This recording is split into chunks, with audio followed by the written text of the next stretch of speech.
Existen personas que llegan a enamorarse tan profundamente que no imaginamos todos los secretos que ocultan. Este fue el caso de un joven quien confió su corazón a la persona equivocada. Santiago podía escuchar los murmullos y carcajadas a su alrededor. Sabía que muchos se burlaban por su ropa sucia y rota, pero él siguió disfrutando de su comida. Antes de continuar, no olvides suscribirte a mi canal y darle clic a la campanita para recibir todo mi contenido. De todas formas, era lo único que podía hacer. En aquel restaurante tan elegante, Santiago resaltaba por sus terribles fachas. Parece como si se hubiera peleado de camino aquí con algún indigente. ¡Qué horror! Así no se puede disfrutar una comida. Lo que le falta es el carrito de supermercado. Santiago escuchaba todos y cada uno de aquellos comentarios malsanos que solo buscaban reírse de su aspecto. Finalmente ordenó la cuenta.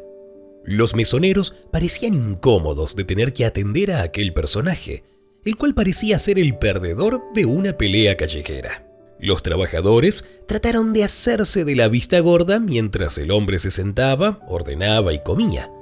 Pero una mesera, quien fue la encargada de atenderlo, no solo dio una muestra de incomodidad o sorpresa, atendió a aquel joven como lo hacía con cualquier otro cliente.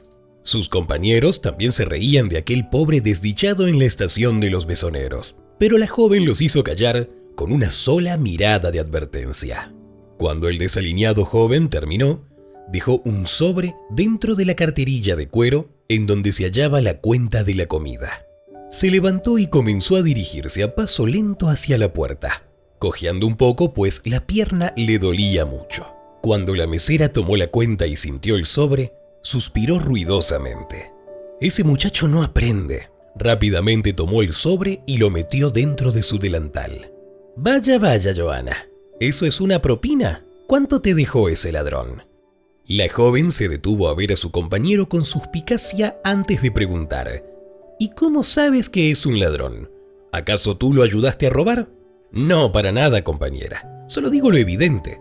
Para comer aquí se necesita tener los bolsillos llenos. Y se nota que ese pobre diablo no tiene ni para un refresco. Ay, ya no digas estupideces, Juan. Eso es lo más tonto que te he oído decir. No seas ingenua tú, Joana. Solo estoy diciendo la verdad. Ahora, ¿cuánto te dejó de propina? La joven intentó ignorarlo, diciéndole que eso no era su asunto. Pero Juan decidió tomar el sobre en un descuido. La joven molesta intentó recuperar el sobre, pero no pudo hacerlo pues el muchacho era mucho más alto que ella. Los demás camareros habían visto la escena y se juntaron para observar de cuánto era la propina que le había dejado aquel individuo a su compañera. Todos se quedaron de piedra al ver que dentro del sobre había por lo menos unos $3,000. Los muchachos retrocedieron mientras Joana guardaba nuevamente el dinero en el sobre y se dirigía hacia la salida cuando Juan la tomó del brazo. Joana, evidentemente ese dinero es robado, no puedes aceptarlo. No es robado y no voy a aceptarlo, voy a devolverlo. ¿Qué? ¿Estás mal de la cabeza? Si te acercas puede lastimarte. ¿Acaso no viste cómo estaba vestido? Es un ratero, seguro quería su última comida antes de ajustar alguna cuenta. Ya dejen de estar diciendo tantas tonterías juntas, ese hombre no es ningún ladrón. Lo sé porque yo lo vi y sé por qué ha venido aquí. Ahora déjame ir a devolver este dinero. Joana salió corriendo por la puerta en busca de aquel hombre. Corrió un buen rato antes de encontrarlo sentado en una banca del parque. Afuera llovía, pero al hombre no parecía importarle estar empapado y adolorido. Simplemente veía cómo se formaban los charcos en el piso. La muchacha tomó una respiración profunda antes de acercarse al hombre para preguntarle qué le había sucedido, aunque ella supiera parte de la respuesta. Joven, no puedo aceptar esta cantidad de dinero tan grande. Y además, me parece que usted lo necesita más que yo. Dígame sin miedo, ¿por qué quiere deshacerse de él? Al muchacho le llevó un momento asimilar que la joven hablaba con él. Y que además traía aquel sobre que no deseaba volver a ver nunca más. Señorita, de verdad que no quiero volver a ver ese sobre. Por favor, tómelo y haga con él lo que bien le plazca. Realmente no tengo ningún interés en ese dinero. entonces guárdelo y dáselo a alguien importante para ti. De seguro debes tener una madre, un padre, un hermano o un tío que lo aprecie más que yo. Aquella sugerencia hizo reír de buen grado al extraño joven. Ojalá mi familia se preocupara de esa forma por mí. Escucha, no tengo a nadie así, ¿ok?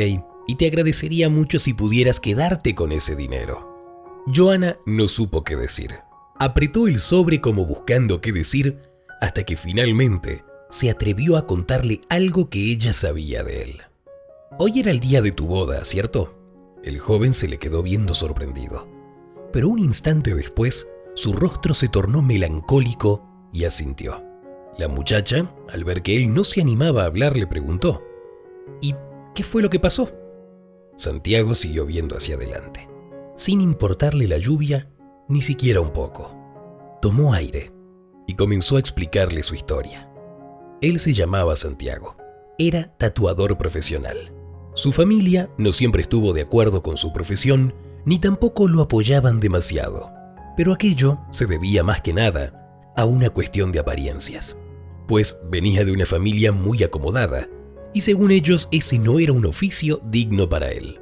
Santiago escuchaba los reclamos de su madre y su padre e intentaba ignorarlos y aparentar que no le importaba.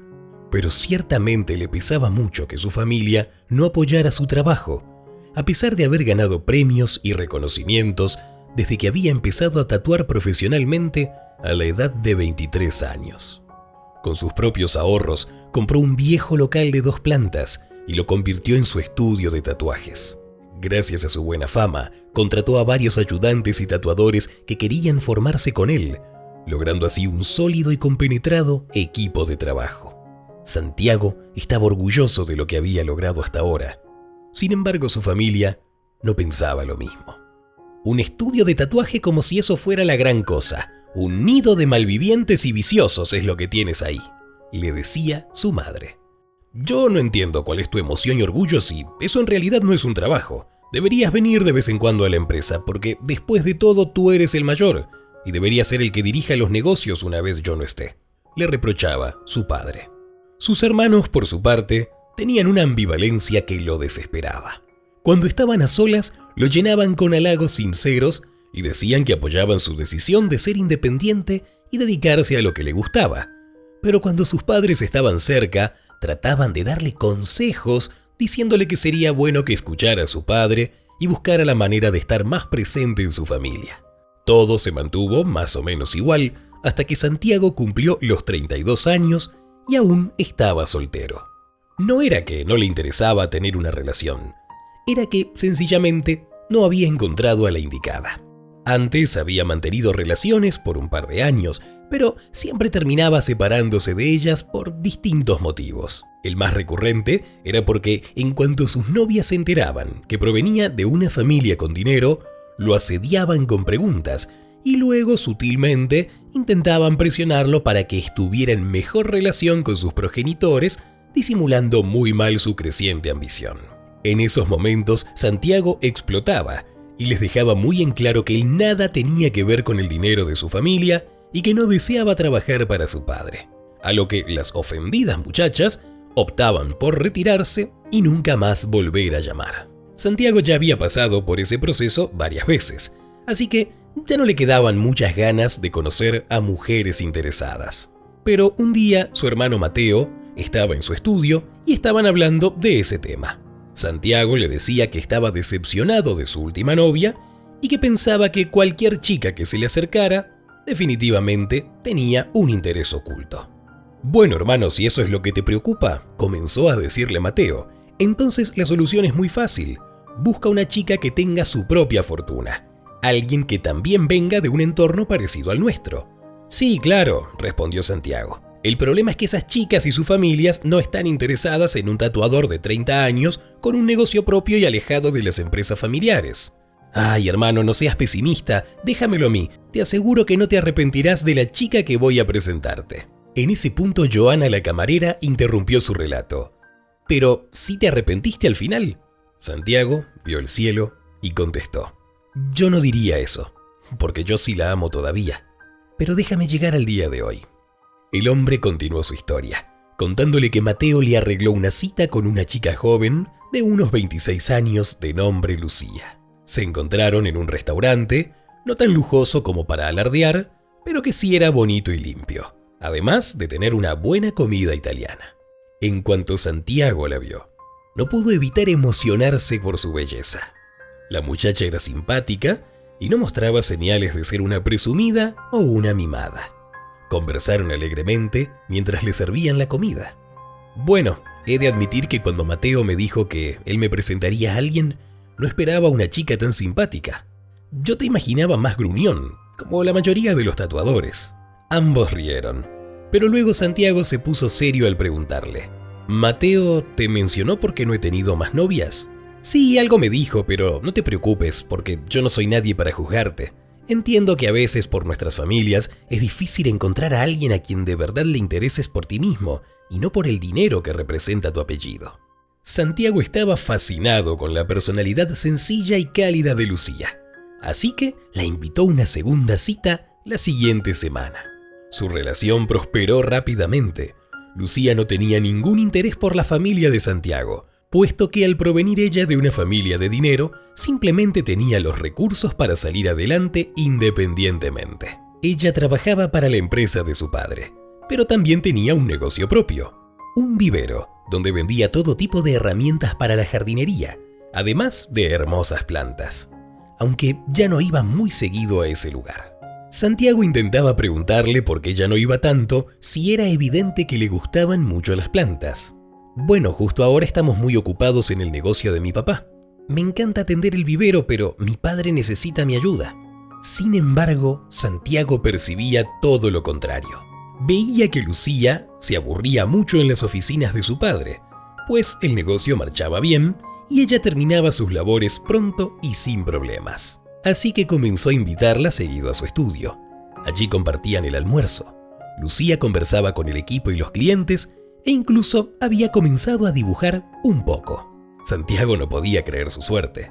Su hermano ciertamente le había encontrado una chica bonita, buena e independiente. Luego de unos meses, saliendo con ella, decidió que ya había llegado el momento. Quería ir al siguiente paso y comprometerse. Lo habló con Lucía y ella aceptó. No creo que a mis padres les moleste. Después de todo, tú eres independiente y tienes un buen apellido. Esa respuesta lo incomodó un poco, pero como Lucía sonreía y parecía estar bien, decidió olvidarlo. De esa forma, también decidió comunicárselo a su madre, sobre todo porque deseaba que dejara de interrogarlo respecto a ese tema. Al enterarse de que Santiago tenía pensado comprometerse y que además era una chica de su misma clase social, estalló en júbilo. ¡Ay, hijo, no podría pedir más para ti! Estoy demasiado feliz. No puedo esperar para conocer a tu novia. Su padre también estuvo de acuerdo con que se comprometiera. Pensaba que al verse en la necesidad de mantener una familia, finalmente empezaría a trabajar con él en la empresa.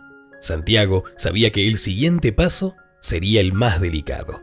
Debía presentarse a los padres de su novia, personas que también tenían el mismo estándar exigente que sus propios padres. Esa tarde se vistió elegante, disimuló lo mejor posible sus brazos tatuados y entró para conocer a sus futuros suegros. Lo recibieron de forma cortés. Su padre se interesó naturalmente en su estudio de tatuajes y en cuánto le daba para vivir. Pareció estar satisfecho con su respuesta y luego se relajó.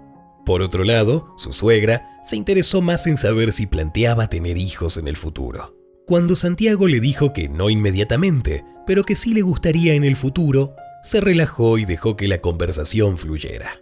Bueno, eso salió bastante bien, ¿no? Le preguntó a Lucía mientras se despedían en el Porsche. Sí, muy bien en realidad. Luego de un rato, Santiago sacó un anillo de su bolsillo y se lo extendió a Lucía. Espero que no lo rechaces a esta altura. La muchacha se rió y se colocó el anillo en su dedo, indicando que oficialmente era una mujer comprometida. A partir de ese momento, las cosas comenzaron a moverse muy rápido. Iniciaron los preparativos de la boda y tanto su madre y su suegra corrían de aquí para allá programando ensayos, citas y buscando locaciones. Lucía también participaba, aunque con poco humor, pues se sentía como una princesa que solo debía decir sí o no a las miles de opciones y sugerencias que les daban las otras dos mujeres. Finalmente el día tan esperado llegó. Lucía parecía una princesa en su vestido blanco, y Santiago estaba un poco mareado de la emoción. Todo estaba milimétricamente calculado, le contaba Santiago a la muchacha mesonera. Pero el único detalle que debían cuidar con su vida se les escapó y destruyó todo. En el momento en el que el sacerdote estaba dando las palabras de la ceremonia, un hombre irrumpió en la iglesia. «Lucía, termina con esta farsa. Yo no he dejado de amarte y sé que tú tampoco a mí, por favor». Ese momento fue de total confusión. Lucía lloraba, mientras Santiago le gritaba a aquel hombre que parecía ser el ex de Lucía. En un momento el hombre intentó tomar a Lucía a huir, pero Santiago se lo impidió y comenzaron a pelear violentamente. Los dos hombres hicieron harapos sus ropas y se propinaron varios puñetazos y rajuños. En un momento el hombre le gritó a Lucía: «¿Vas a dejar que este hombre me golpee delante de tu hija?». Eso paralizó en seco a Santiago, quien se volteó a ver a su novia. Pero ella se abalanzó hacia su expareja protegiéndolo, limpiando la sangre de su rostro y preguntándole dónde estaba su hija. De pronto llegó corriendo una pequeña, de unos 5 años, llorando por el hombre. Santiago se levantó y en estado de shock comenzó a caminar hacia la entrada de la iglesia. Sintió que alguien le tomaba del brazo y le introducía un sobre en la parte interna de su chaleco. Al volverse vio a su suegro, quien se acercó a su oído y le dijo: «Por favor, no digas una sola palabra de esto. Recuerda que la reputación es importante». Luego de eso, dijo Santiago, me dirigí sin rumbo hasta que vi este restaurante. Me dio hambre y me senté a comer. Eso es todo. Había dejado de llover hacía bastante, así que Joana no se sentía tan incómoda, por lo que comenzó a hablar. «Bueno, yo te debo una disculpa». Santiago siguió sin inmutarse y le preguntó: «¿Me debes una disculpa por no controlar las burlas de tus compañeros? Está bien, no debes disculparte por eso». «No, no es por eso. Es porque yo sabía el secreto de Lucía y no fui capaz de advertirte a tiempo». «¿Cómo podrías conocer ese secreto? ¿Acaso tú me conoces?». La muchacha se aclaró la voz y se soltó el cabello. Se remangó el uniforme, dejando ver varios tatuajes. «Sí, Santiago, yo los conozco a los dos. Yo entré a trabajar como practicante en tu estudio, pero no pude seguir porque tenía sentimientos hacia ti y tú estabas comprometido en plena organización de tu boda. Yo conocí a Lucía por mi amigo que era su ex. Ellos se conocieron en el vivero que administra Lucía. Él era uno de sus empleados, pero prácticamente es quien atiende todo el negocio. Tuvieron una relación a espaldas de los padres de Lucía porque, como sabes, ellos son personas de mucho dinero y jamás habrían aceptado a mi amigo. El problema fue que Lucía quedó embarazada. Sus padres intentaron obligarla a abortar, pero ella les suplicó que la dejaran tener al bebé y que luego se lo darían a su amigo, quien desaparecería para siempre. Pero bueno, ya vimos que no fue así». Se quedaron en silencio un momento, pero antes de que Santiago pudiese hablar, Joana se le adelantó. «Yo no pude decirte, porque supuestamente mi amigo jamás se aparecería de nuevo, y si te contaba la verdad, quedaría como una muchacha desesperada por atención». Finalmente, Santiago habló. «Gracias. En verdad eres la única que me ha dado lo que necesitaba. Una explicación y una disculpa. Si quieres puedes volver cuando gustes a mi estudio». Santiago nunca más habló con Lucía, y el dinero que le habían dado para hacerlo callar lo hizo llegar a su hija, pues siguió siendo tan cobarde que aún después de eso eligió a su posición antes del hombre al que amaba y a su hija. ¿Qué opinas de esta historia? ¿Qué hubieras hecho en el lugar de Santiago? Déjanos tu respuesta en los comentarios y que Dios te bendiga. Gracias por visitarnos. Si te ha gustado el video, dale me gusta y compártelo con tus amigos. Hasta la próxima.